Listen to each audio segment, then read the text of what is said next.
Hey everyone, back with me again in this channel. On today's tutorial, I'm going to show you how you can add transitions to your video on CapCut PC.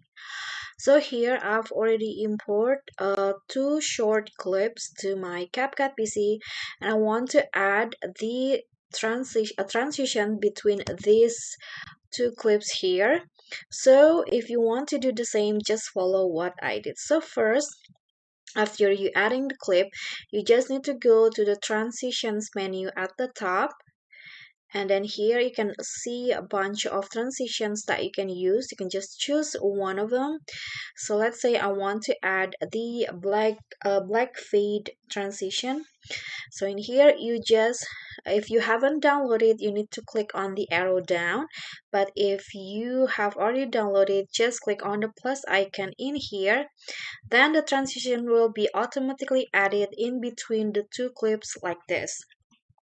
And you can always adjust it furthermore, adjust the duration. For example, I want to make the transition longer.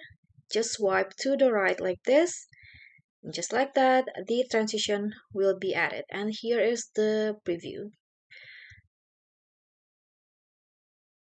Okay, so that's all from me, guys. Thank you so much for watching. Please don't forget to subscribe to this channel, like this video, comment, and click on the thanks below. Bye.